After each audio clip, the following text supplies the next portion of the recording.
Hello વિદ્યાર્થી મિત્રો, online એજ્યુકેશનમાં આપનું સ્વાગત કરું છું. બાળકો, આપણે ધોરણ 5 પાઠ 12 અપંગના ઓજસ એનો ભાગ 1 પહેલા ભાગનો વિડિયો જોયો. એમાં આપણે શીખ્યા હતા કે વોલ્ટર છે એ નાની ઉંમરે એને બાળ લકવાનો રોગ થાય છે, પણ એટલો બધો હિંમતવાળો હતો કે એને છેતી એટલું બધું ડોક્ટર કહે છે કે ચાલી નહીં શકે, છતાં પણ એ ચાલી અને બતાવી દે છે. અને એ છેતી એના 21 સ્નાયુ કામ ન કરતા હોવા છતાં પણ એ પોતાના પગને કહેતો હતો કે તમે મારા મિત્રો એક દિવસ ચોક્કસ ચાલી શકશો, દોડી શકશો અને ઊંચામાં ઊંચો કૂદકો મારી શકશો. તો બાળકો, આજે આપણે જોઈએ કે પેલો જે ભાગ હતો એનાથી આગળ આપણે જોઈએ કે વોલ્ટર છે એ એક છેતી શું છે કે એક રમતગમતની સ્પર્ધા હોય છે ને એ જોવા જાય. બોમાટ શહેરમાં એક સ્પર્ધા યોજાઈ હોય છે, એમાં જુદી જુદી રમતો હોય છે. કોઈ જગ્યાએ દોડ હોય છે, કોઈ જગ્યાએ છેતી ક્યાંય ઊંચે કૂદની રમત હોય. એવી રીતે જુદી જુદી રમત ચાલતી હતી. એમાં વોલ્ટર છે એ ઊંચી કૂદની રમત છે ને ત્યાં જઈને બેસે છે અને જોવે છે અને વિચારે છે કે હું પણ એક દિવસ ચોક્કસ દોડીશ. અને હજી એવું વિચારે છે કે એના મનમાં છે કે એવો વિચાર આવી જાય છે કે હું તો ક્યાંથી દોડી શકું, અને લાકડાની ઘોડી ઉપર નજર જાય છે તો એને એમ થાય છે કે હું તો ક્યાંથી ચાલી શકું. પણ મનમાં તરત જ એના માતાના શબ્દ યાદ આવી જાય છે કે જો એની માતા કહેતી કે બેટા જો તું હિંમત નહીં હારે તો એક દિવસ ચોક્કસ તું ધારે તે કરી શકીશ. તો ચાલો આપણે અહીંથી આગળ જોઈએ કે વોલ્ટર છે એ આનંદથી રમત જોતો હતો અને બધા છોકરાઓ હતા એમાં એક છોકરાએ તો કમાલ કરી, એને સૌથી ઊંચામાં ઊંચો કૂદકો લગાવ્યો અને અગાઉનો વિક્રમ તોડી નાખ્યો. એટલે કે અગાઉનો વિક્રમ તોડી નાખ્યો એટલે પેલા કોઈએ ઊંચો કૂદકો ન લગાવ્યો હોય એનાથી સૌથી વધારે ઊંચો કૂદકો લગાવી અને સૌથી એવો રેકોર્ડ તોડ્યો. બધાએ એને તાળીના ગડગડાટથી વધાવી લીધો અને વિજેતાનું ઇનામ પ્રાપ્ત થયું. સૌથી ઊંચો કૂદકો લગાવ્યો એટલે એને જે ઇનામ પ્રાપ્ત થયું, એટલે કે જીત્યો અને ઇનામ પ્રાપ્ત થયું. વોલ્ટર પણ બેઠો બેઠો જોશભેર તાળી લગાવતો હતો અને ઇનામ મેળવી અને પાછા ફરતા છોકરાને એને જોયા. જો બધા છોકરા છે એ જતા હોય છે, તાળીઓના ગડગડાટ કર્યા, ઇનામ મળ્યું, આ બધું જોતા હોય છે. અને જોયું તો આ છોકરો જે ઇનામ પ્રાપ્ત કર્યું હતું ને એ બરાબર એની જ ઉંમરનો હતો. વોલ્ટરને થયું હું પણ એક દિવસ ચોક્કસ ચાલી શકીશ, કૂદકા લગાવી શકીશ અને એક દિવસ એવો પણ આવશે કે વિશ્વભરમાં દુનિયામાં ઊંચામાં ઊંચો કૂદકો મારી શકીશ અને સૌથી વધારે વિશ્વ વિક્રમ સ્થાપીશ, એટલે કે સૌથી વધારે ઊંચામાં ઊંચો કૂદકો લગાવીશ. વોલ્ટર અપંગ હતો પણ એનો નિર્ધાર અડગ હતો. એ છેતી એનું એનું તન અપંગ એટલે કે એનું શરીર અપંગ હતું, પણ એનું મન છે ને એકદમ અડીખમ હતું. અડીખમ એટલે કે કોઈ દિવસ છેતી મન ડગે નહીં એમ. શરીર નિર્બળ હતું પણ એનો સંકલ્પ ઘણો હતો, એ બળવાન હતો. એના હૈયામાં એક શ્રદ્ધા હતી કે મારું શરીર આજે ભલે અપંગ હોય પણ એક દિવસ જરૂર એવો આવશે કે વિશ્વનો કોઈ ખેલાડી મારી બરોબરી કરી શકશે નહીં. આજે એક દિવસ એવો આવશે કે કોઈ દિવસ એ સૌથી ઊંચામાં ઊંચો કૂદકો હું મારીશ, એવો મારા જેટલો ઊંચો કૂદકો હજી કોઈ સિદ્ધે લગાવ્યો નહીં હોય. એક દિવસ એવો આવશે. મહેનત કરવામાં વોલ્ટર કશું જ બાકી ન રાખતો. ડોક્ટરની નાનામાં નાની સૂચનાનું પણ એ બરાબર પાલન કરતો હતો અને ધીરે ધીરે એ કેલિપર્સ પહેરતો હતો. પેલા એને કમર સુધીનું કેલિપર્સ હતું, પછી ધીરે ધીરે એ કેલિપર્સ કાઢી અને એનો છેતી શું કરે છે, ચાલવાનો પ્રયત્ન કરે છે, કમરમાંથી પટ્ટો કાઢી નાખે છે, પછી એના ગોઠણ સુધીનું કેલિપર્સ પહેરે છે. એ કેલિપર્સ છે એ ધીમે ધીમે ત્યાંથી પણ કાઢી નાખે છે અને છેલ્લે પગના પંજા સુધીનું કેલિપર્સ પહેરે છે અને ધીરે ધીરે એના સ્નાયુ છે એ મજબૂત બનવા લાગ્યા. પછી તો ધીમે ધીમે એને ઘોડીનો સહારો મૂકી દીધો અને કોઈ પણ જાતના સહારા વગર એ ચાલવા લાગ્યો. અને ચાલવા લાગ્યો. આમ ઘણી વાર એ પડી પણ જતો, પડી જાય, ચાલતા ચાલતા પડી જાય, પણ છેતી તો હિંમત હારતો નહીં.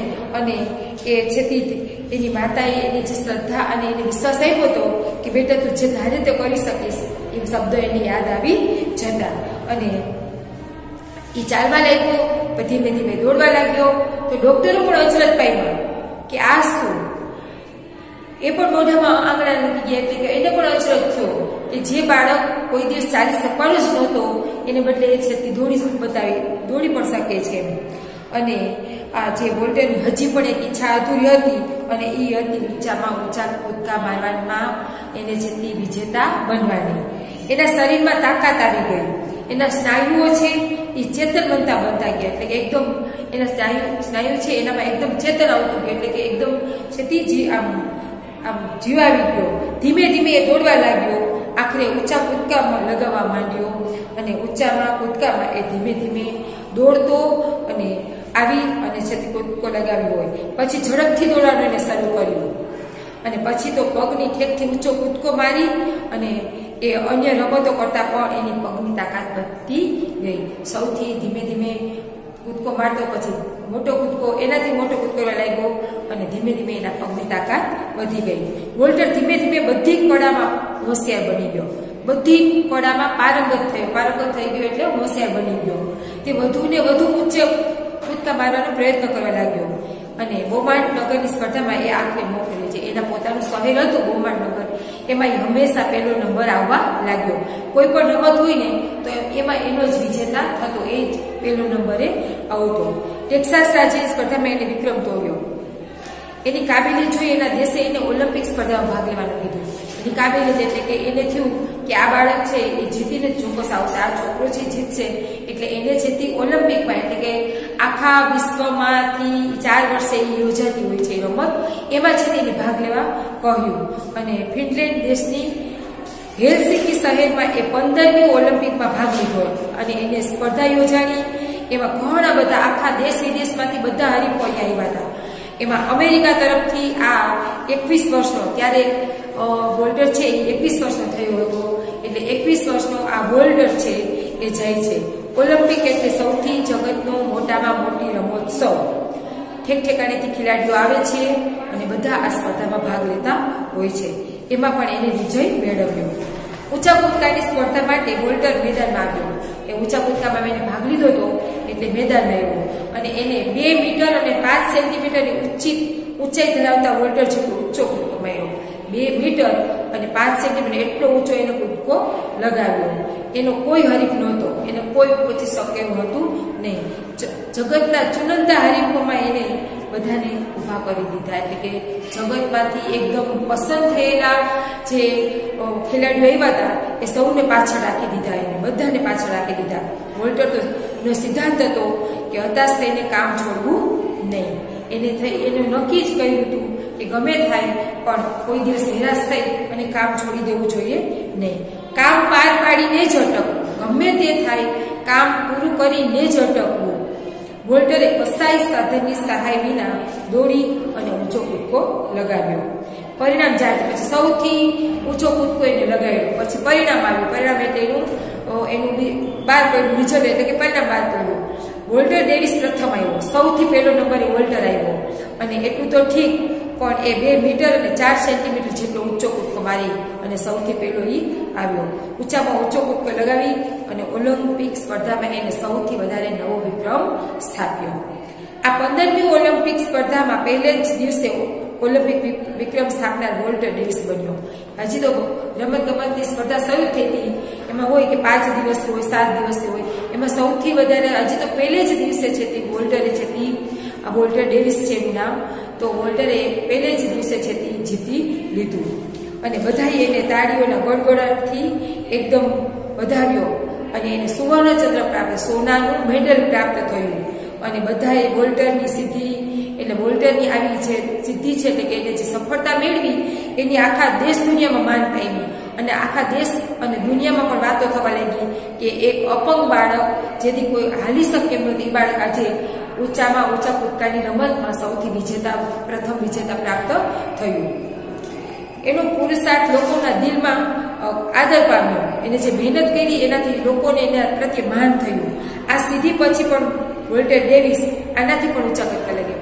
આમાં તે ઓલિમ્પિકમાં તો એને છે જે સ્પર્ધામાં એને લગાવ્યો હતો, પણ એનાથી પછી એના પછીની જે રમતો હતી એમાં એનાથી પણ ઊંચા કૂદકા લગાવ્યા હતા. અને એના પછી બિનસત્તાર સ્પર્ધામાં તો એને 2 મીટર અને 13.5 સેન્ટીમીટર જેટલો ઊંચો કૂદકો લગાવી અને વિશ્વનો વિક્રમ સ્થાપ્યો હતો. વોલ્ટર જીવન અને રમતના મેદાનમાં સાચો વિજેતા બન્યો. જો વોલ્ટર છે એ જીવન અને રમતના મેદાનમાં જીવન એટલે કે એને પોતાની જે ઉંમર છે એને એટલી બીમારીઓમાં એ હતો એમાંથી પણ એને છે તે સફળતા પ્રાપ્ત કરી અને રમતમાં પણ એને સફળતા પ્રાપ્ત કરી. જે વોલ્ટરને ડોક્ટરે કહ્યું હતું કે કદી પણ જાતે પોતાના પગ હલાવી ચલાવી શકશે નહીં, એને એ વોલ્ટરે મન અને તનની તાકાતથી જગતમાં ઊંચામાં ઊંચો કૂદકો લગાવનાર અને સૌથી ઊંચામાં ઊંચો કૂદકો લગાવનાર વ્યક્તિ બન્યો. એને બતાવ્યું કે અપંગ અને અશક્ત એ લાચાર કે અસહાય નથી. એને દુનિયાને બતાવી દીધું કે માણસ ભલે અપંગ હોય, શરીરથી અપંગ હોય, પણ અશક્ત હોય, નબળો હોય, પણ ક્યારેય લાચાર કે અસહાય નથી હોતા. જે ધારે ને એ કરી શકે. જો એ હિંમત ન હારે, કોઈ પણ વ્યક્તિ ભલે અપંગ હોય કે અશક્ત હોય, પણ એ વ્યક્તિ લાચાર કે અશક્ત નથી હોતા. જો એ વ્યક્તિ ધારે તો તે ધારે તે પરિણામ લાવી શકે, એટલે કે ધારે તે કરી શકે છે. તો ચાલો બાળકો, આમ આ વોલ્ટર ડેવિસ છે એ નાની ઉંમરે આટલા મોટા રોગથી ઘેરાયેલો હોવા છતાં પણ એ બાળકે છે તે કરી બતાવ્યું કે દુનિયામાં જે લોકો ધારે છે એ કરી શકે છે. તો હંમેશા છે તે શું છે કે સારું વિચારવું અને પણ સારું પરિણામ, સારા વિચારનું સારું પરિણામ આવશે. થેન્ક યુ બાળકો.